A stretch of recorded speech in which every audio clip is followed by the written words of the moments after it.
નમસ્કાર મિત્રો, હું Rohit Joshi Shri study YouTube channel પર આપ સર્વનું હાર્દિક સ્વાગત કરું છું.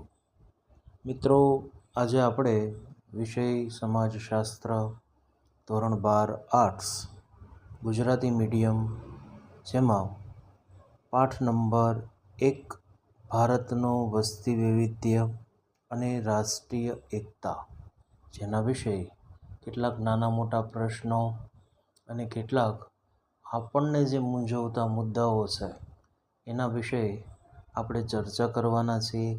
તો વિડીયોને અંત સુધી ખાસ જોજો. તો મિત્રો, આપણને અહીં સૌથી પહેલાં તો પાઠનું માળખું સમજવાનું છે કે ભારતનું વસ્તી વૈવિધ્ય, ભારત આપણો દેશ, એનું વસ્તી વૈવિધ્ય વિશે ખાસ કરીને આપણે ચર્ચા કરવાના છે. હવે વસ્તી વૈવિધ્ય એટલે શું? સૌથી પહેલાં તો આપણને એ જ ખ્યાલ હોવો જોઈએ. તો અહીંયા ખાસ કરીને વસ્તી વૈવિધ્યને સમજીએ તો કે સમાજ છે એ સમાજનો સુખાકારી અને દેશના ખાસ કરીને દેશનું આયોજન અને વિકાસ, સમાજનો સુખાકારી અને દેશના આયોજન અને વિકાસ માટે જે વસ્તી છે ને, એ વસ્તીની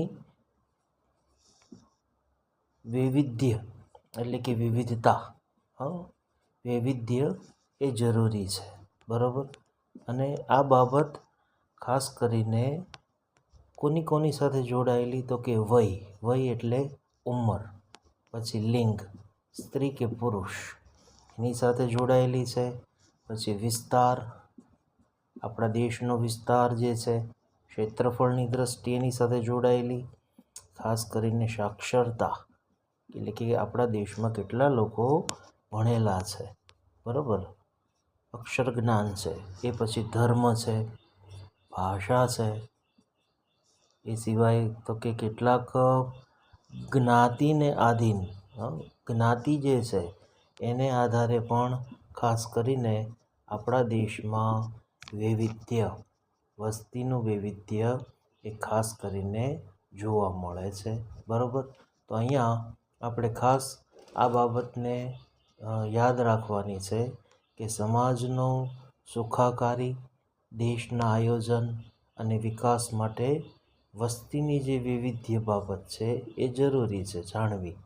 અને એના માટે ખાસ જે વય છે, વય એટલે મેં હમણાં જ કીધું ઉંમર, લિંગ છે સ્ત્રી કે પુરુષ, વિસ્તાર છે, સાક્ષરતા છે, ભણેલા ગણેલા લોકોની સંખ્યા, ધર્મ છે, જુદા જુદા ભાષા જે બોલવામાં આવે છે અલગ અલગ, અને જ્ઞાતિ, કાસ્ટ, આ બધાના આધારે આપણા દેશનું વસ્તી વિવિધતા એ જોવા મળે છે, બરાબર. ખાસ કરીને મિત્રો, જો આપણે એ પછી નેક્સ્ટ આગળ પાઠનો ટોપિક સમજીએ, બરાબર, તો એની અંદર આપણને આપેલી એક મહત્ત્વની બાબત છે અને એ છે રાષ્ટ્રીય એકતા. તો રાષ્ટ્રીય એકતાને આપણે અંગ્રેજીમાં નેશનલ યુનિટી આવા નામથી ઓળખીએ છીએ, બરાબર, નેશનલ યુનિટી, બરાબર. તો ખાસ એક જ રાષ્ટ્ર ધ્વજ હેઠળ નાગરિકત્વ ભોગવતા હોય, બરાબર. જો રાષ્ટ્રીય એકતાની હું તમને વાત કરું છું મિત્રો, ખાસ સમજો કે ભાઈ એક જ રાષ્ટ્રધ્વજ હેઠળ નાગરિકત્વ ભોગવતા હોય, બરાબર. નાગરિકત્વ એટલે આપણે ભારતના નાગરિક છીએ, એ નાગરિકત્વ છે, બરાબર. તો આ બાબતને પણ ખાસ યાદ રાખશો, નાગરિકત્વ ભોગવતા હોય, બરાબર. સાથે સાથે જુદા જુદા ધર્મો જે આપણા દેશની અંદર ખાસ કરીને જુદા જુદા ધર્મો છે, એ સિવાય કેટલાક સંપ્રદાયો છે, બરાબર. સંપ્રદાયો પણ આપણા દેશની અંદર જુદા જુદા જોવા મળે છે. ઉપરાંત આપણા દેશની અંદર જુદી જુદી જાતિઓ રહે છે, પ્રાદેશિકતા ખાસ કરીને આપણા દેશમાં જોવા મળે છે. તો આ વગેરે બાબત ધરાવતી જે પ્રજા છે એ પ્રજાની વચ્ચે ખાસ કરીને તમને જોવા મળશે ભાઈચારો. બરાબર, તમને શું જોવા મળે છે? ભાઈચારો. બરાબર, એક બંધુત્તા, જેને આપણે કહી શકીએ બંધુત્તા. બરાબર, સમાનતા, આ નામથી પણ આપણે તેને ઓળખી શકીએ છીએ. તો આ જે સંપ છે, બરાબર, આને તમે સંપ પણ કહી શકો, જે લોકો સંપીને રહે છે. બરાબર, આ સંપને આપણે શું કહીએ છીએ? રાષ્ટ્રીય એકતા, આ નામથી આપણે ઓળખીએ છીએ. તો ખાસ રાષ્ટ્રીય એકતા છે એ મનની ભાવના છે. બરાબર, આને આપણે મનની ભાવના આવું પણ કહી શકીએ છીએ. બરાબર, કે એક જ રાષ્ટ્રધ્વજ હેઠળ નાગરિકત્વ ભોગવતા જુદા જુદા ધર્મો, સંપ્રદાયો, જાતિઓ, પ્રાદેશિકતા, પ્રજા વચ્ચે મળતા ભાઈચારાઓ, બંધુત્તા, સમાનતા કે સંપને તમે રાષ્ટ્રીય એકતા કહી શકો છો. બરાબર, ચાલો આગળ પાઠનો બીજો એક મહત્ત્વનો ટૉપિક સમજીએ. તો મિત્રો, હવે જે પ્રશ્ન આપણે સમજવાના છીએ કે ભારતમાં કઈ કઈ વિવિધતા જોવા મળે છે. આ 2 ગુણની અંદર મોટાભાગની એક્ઝામની અંદર પૂછાય છે કે ભારતમાં કઈ કઈ વિવિધતા જોવા મળે છે. ખાસ તો આના વિશે આપણે ચર્ચા કરીએ તો આની અંદર આપણે જવાબ કઈ રીતે લખશું? તો કે ભાઈ, એક સ્માર્ટ વિદ્યાર્થી તરીકે આપણે જો વિચારીએ તો મુદ્દાઓ પાડીને લખી શકાય. બરાબર, તો સૌથી પહેલાં આપણને પૂછ્યું છે કે કઈ કઈ વિવિધતા જોવા મળે છે. આમાં આવશે એક તો ધાર્મિક, આપણા દેશમાં ધાર્મિક વિવિધતા જોવા મળે છે, અલગ અલગ ધર્મો જોવા મળે છે. બીજા નંબરે સ્ત્રી પુરુષના પ્રમાણમાં આપણા દેશની અંદર વિવિધતા જોવા મળે છે. બરાબર, ત્રીજી બાબત જોઈએ તો ખાસ કરીને આપણા દેશની અંદર સાંસ્કૃતિક બાબત, જેની અંદર વિવિધતા જોવા મળે છે. પછી કેટલાક વંચિત સમૂહો છે, તો એની અંદર પણ વિવિધતા. બરાબર, વંચિત સમૂહો, જેમાં મુખ્યત્વે આપણને વિવિધતા જોવા મળે છે. બરાબર, તો અહીંયા ખાસ કરીને આ રીતે જવાબ આપણે લખશું. બરાબર, ચાલો, તો કોઈ ખાસો મોટો જવાબ છે નહીં. બરાબર, ધાર્મિક, સ્ત્રી પુરુષના પ્રમાણમાં, સાંસ્કૃતિક વંચિત સમૂહો, મુખ્યત્વે આ વિવિધતા જોવા મળે છે. તો આ બાબત ખાસ આપણને યાદ રહેવી છે. બરાબર, ચાલો આગળનો નેક્સ્ટ પ્રશ્ન જોઈએ. એક પ્રશ્ન આ પણ છે કે ભારતમાં બોલાતી કોઈ પણ 5 ભાષાઓના નામ આપો.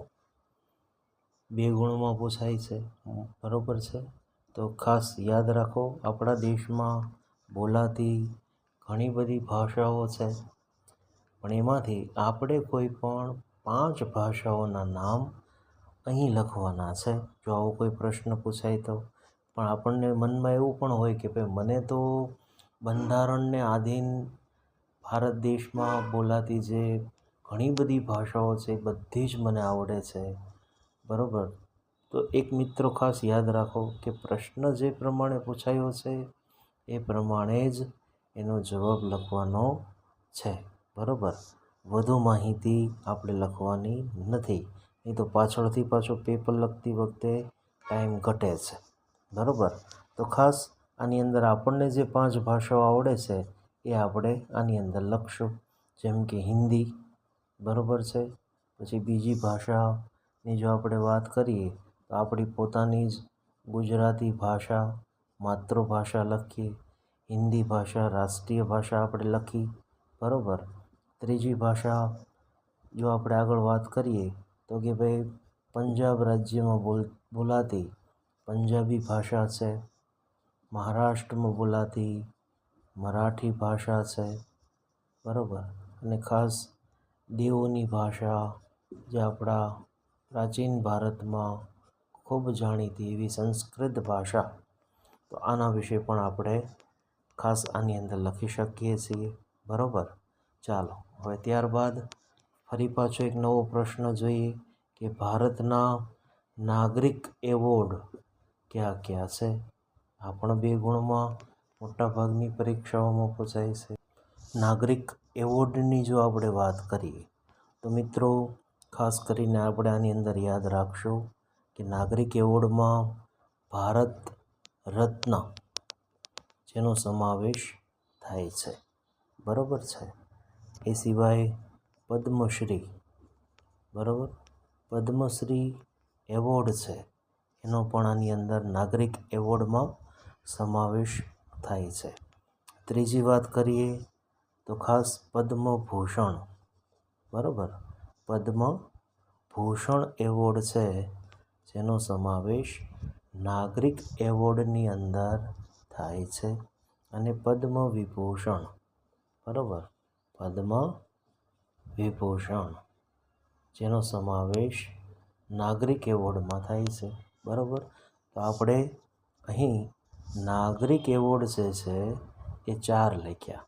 ભારત રત્ન છે, પદ્મશ્રી, પદ્મભૂષણ અને પદ્મવિભૂષણ. 4 ખાસ યાદ રાખજો, બરાબર. તો આગળ મિત્રો પ્રશ્ન છે ભારતમાં અપાતા ભારતીય સેનાના એવોર્ડ કયા કયા છે, બરાબર. આપણી ભારતીય સેના છે એમને પણ એવોર્ડ આપવામાં આવે છે. તો એ એવોર્ડ કયા કયા આપવામાં આવે છે જેના વિશે આપણે ચર્ચા કરીએ. ખૂબ મોસ્ટ આઈએમપી પ્રશ્ન છે આ, બરાબર. મોસ્ટ આઈએમપી આ પ્રશ્ન છે જે મોટાભાગની એક્ઝામોમાં પૂછાતો હોય છે. તો ખાસ આની અંદર યાદ રાખો ભારતીય સેનાનો જે એવોર્ડ છે એ કયા કયા આપવામાં આવે છે, જેની અંદર પરમવીર ચક્ર છે, પરમવીર ચક્ર એક તો ખાસ આપવામાં આવે છે. બીજું છે મહાવીર ચક્ર, મહાવીર ચક્ર આપવામાં આવે છે. પછી વીર ચક્ર છે, ખાસ કરીને યાદ રાખો મિત્રો. પછી અશોક ચક્ર છે, અશોક ચક્ર. એ સિવાય કીર્તિ ચક્ર છે, ખાસ કરીને આ પણ યાદ રાખશું, કીર્તિ ચક્ર છે. ઉપરાંત શૌર્ય ચક્ર છે, શૌર્ય ચક્ર. આ વગેરે જેવા કેટલાક એવોર્ડ છે એ મિત્રો ભારતીય સેનાના જે ખાસ કરીને સૈનિકો છે એમને અલગ અલગ રીતે આપવામાં આવતા હોય છે. તો આ યાદ રાખશું આપણે. આગળ જોઈએ કે ભારતમાં અપાતા જુદી જુદી રમતગમતના એવોર્ડ છે એ કયા કયા છે, બરાબર. તો આ પણ 2 ગુણમાં પૂછાય છે, યાદ રાખો. ભારતમાં અપાતા રમતગમતના કેટલાક એવોર્ડ છે એ કયા કયા છે. તો રમતગમત ક્ષેત્રે ખાસ કરીને મિત્રો એક તો દ્રોણાચાર્ય એવોર્ડ આપવામાં આવે છે. આપણા દેશની અંદર દ્રોણાચાર્ય એવોર્ડ છે એ આપવામાં આવે છે. પછી અર્જુન એવોર્ડ એ ખાસ કરીને એનાયત કરવામાં આવે છે, અર્જુન એવોર્ડ, બરાબર છે. સાથે સાથે ધ્યાનચંદ એવોર્ડ છે એ પણ રમતગમત ક્ષેત્રે આપવામાં આવે છે. ઉપરાંત રાજીવ ગાંધી ખેલ રત્ન આ એવોર્ડ પણ ખાસ આપવામાં આવે છે, બરાબર. તો યાદ રાખશું દ્રોણાચાર્ય, અર્જુન, ધ્યાનચંદ અને રાજીવ ગાંધી ખેલ રત્ન આ બધા એવોર્ડ રમતગમત ક્ષેત્રે એનાયત કરવામાં આવે છે. આગળનો પ્રશ્ન જોઈએ. સમૂહ સંચારના માધ્યમો કે સાધનો કયા કયા છે? તો મિત્રો, અહીં સમૂહ સંચારના કેટલાક સાધનોમાં ખાસ કરીને વર્તમાન પત્ર, બરાબર, એનો સમાવેશ આની અંદર થશે. રોજ આપણી ગુડ મોર્નિંગ ન્યૂઝપેપરથી થાય ને, બસ એ જ વર્તમાન પત્ર, બરાબર. બીજું છે રેડિયો. રેડિયો સમૂહ સંચારમાંનું એક માધ્યમ છે, બરાબર. સાથે સાથે ત્રીજી વાત કરું તો ટેલિવિઝન. ટેલિવિઝનનો સમાવેશ સમૂહ સંચારના માધ્યમમાં થશે. ચોથી વાત કરું તો ખાસ આપણો સેલફોન, એનો સમાવેશ પણ સમૂહ સંચારના માધ્યમમાં થશે. અને કમ્પ્યુટર, બરાબર. કમ્પ્યુટર છે એ પણ ખાસ કરીને સમૂહ સંચારનું એક માધ્યમ ગણાશે, બરાબર. તો આ પણ યાદ રાખશું આપણે. વર્તમાન પત્રો, રેડિયો, ટેલિવિઝન, સેલફોન, કમ્પ્યુટર આ સમૂહ સંચારના માધ્યમો છે. પછીનો આગળનો પ્રશ્ન જોઈએ. ભારતના વિકાસને અવરોધક સમસ્યાઓના નામ જણાવો. 2 ગુણમાં પૂછાય છે આ પ્રશ્ન પણ. તો ખાસ ભારતના વિકાસને અવરોધક સમસ્યાઓ એટલે કે આડી આવતી સમસ્યાઓ જે છે એના નામ જણાવો. તો એમાં ખાસ કરીને યાદ રાખશું, એક તો જ્ઞાતિવાદ, એનો સમાવેશ અવરોધક સમસ્યામાં થાય છે. બીજા નંબરે ખાસ કરીને પ્રદેશવાદ, એનો સમાવેશ અવરોધક સમસ્યા તરીકે થશે. ત્રીજી વાત કરું તો ભાષાવાદ છે. ભાષાવાદ પણ ભારતના વિકાસને અવરોધક છે. એક ખાસ આતંકવાદ, આનો સમાવેશ પણ આપણા દેશના વિકાસને અવરોધક સમસ્યા ગણાય છે, બરાબર. સાથે સાથે જો આપણે વાત કરીએ તો અલગતાવાદ, અલગતાવાદનો સમાવેશ પણ આની અંદર થાય છે, બરાબર. ઉપરાંત આની અંદર સમાવેશ જો આપણે કરીએ તો નક્સલવાદ. નક્સલવાદ જે છે એ પણ ભારતના વિકાસને અવરોધક સમસ્યા ગણાય છે. તો મિત્રો, આ બધી જ બાબતો જે આપણે અત્યારે અભ્યાસ કરીને આ લેક્ચર દરમિયાન એ ખૂબ જ અગત્યની છે. આપણે યાદ રાખશું, જેથી કરીને આપણે ધોરણ 12 આર્ટ્સની અંદર ખાસ 2 ગુણમાં પૂછાતા પ્રશ્નો, જેની અંદર પૂરેપૂરા માર્ક્સ આવે. વિડીયો તમને ગમ્યો હોય તો લાઈક શેર ખાસ કરજો. Thank you very much.